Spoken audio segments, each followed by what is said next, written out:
ఏంటి మా ప్రజాప్రతినిధి అంతా మిమ్మల్ని పొగుడుతున్నారు?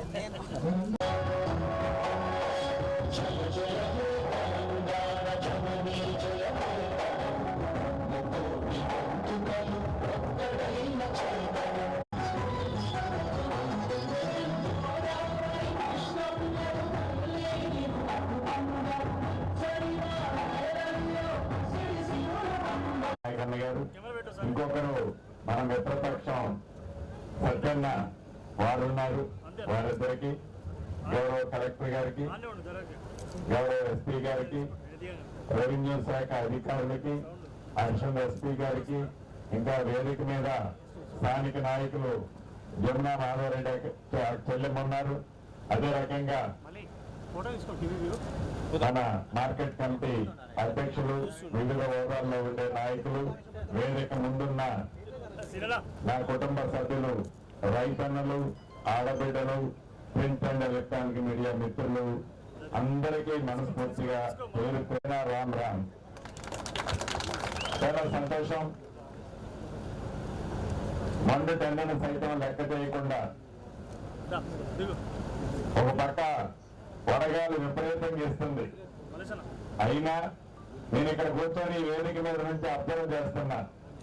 ఇంత ఎండలో కూడా రైతన్నలు వాళ్ళ చేతిలో ఒక పుస్తకాలు పూర్తిగా ఇందిరమ్మ ప్రభుత్వ పక్షాన చేతులు జోడించి ప్రతి ఒక్కరికి అభినందనలు, కృతజ్ఞతలు మరొకసారి తెలియజేస్తున్నాను. రెండు విషయాలు గమనించాల్సిన అవసరం ఉంది. ఒకటి, ధరణి. ఈ ధరణితో సామాన్య ప్రజలకి, బడుగు బలహీన దళిత గిరిజనులతో పాటు రైతన్నలకు, భూములున్న ఆసాములకి ఆనాడు కలిగిన ఇబ్బంది ఏంటి, ఆ ఇబ్బంది ఫలితంగా ఆ ప్రభుత్వాన్ని పంపించిన తర్వాత ప్రభుత్వానికి వస్తే మాకు మంచి జరుగుతుంది అని పూర్తిగా ఇందిరమ్మ ప్రభుత్వ పక్షాన చేతులు జోడించి ప్రతి ఒక్కరికి అభినందనలు, కృతజ్ఞతలు మరొకసారి తెలియజేస్తున్నాను. రెండు విషయాలు గమనించాల్సిన అవసరం ఉంది. ఒకటి, ధరణి. ఈ ధరణితో సామాన్య ప్రజలకి, బడుగు బలహీన దళిత గిరిజనులతో పాటు రైతన్నలకు, భూములున్న ఆసాములకి ఆనాడు కలిగిన ఇబ్బంది ఏంటి, ఆ ఇబ్బంది ఫలితంగా ఆ ప్రభుత్వాన్ని పంపించిన తర్వాత ప్రభుత్వానికి వస్తే మాకు మంచి జరుగుతుంది అని పడుతున్నటువంటి బాధల నుంచి విముక్తిని చేయడానికే ఈరోజు ఈ కార్యక్రమానికి నేను గౌరవ మంత్రి గారిని పడుతున్నటువంటి బాధల నుంచి విముక్తిని చేయడానికే ఈరోజు ఈ కార్యక్రమానికి నేను గౌరవ మంత్రి గారిని 10% మీరు కలెక్టర్ దగ్గర రావాల్సి వస్తుంది. ఇంతకు ముందు ఈ విసిల్బాట్ లేకుండే. అప్పుడు నేను మంచిర్యాల జిల్లాలో ఉన్నప్పుడు రాత్రి స్పెషల్ ట్రిబ్యునల్ నడిపాము. ఒక రైతులకి అవగాహన లేకుండే, ఒక పేద వాళ్ళకి ఇన్ఫర్మేషన్ మేము ఇవ్వాలి.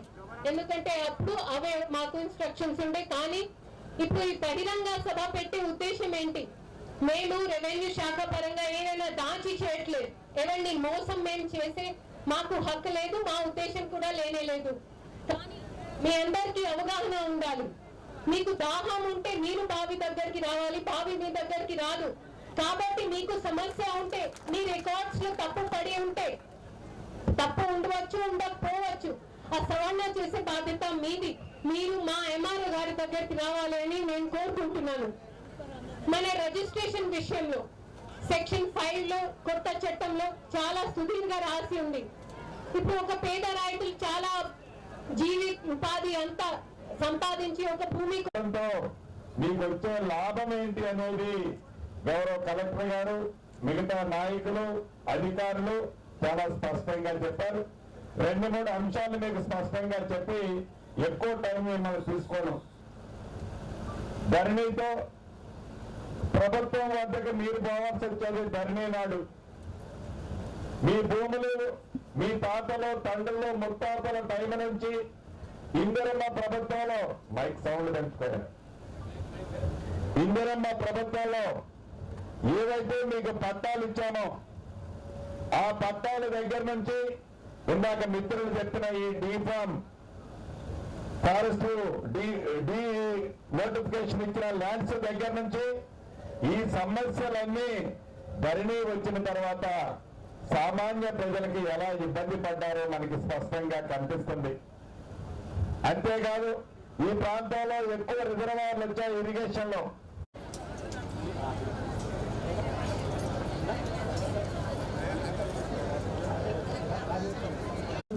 ఏంటి మా ప్రజాప్రతినిధి అంతా మిమ్మల్ని పొగుడుతున్నారు?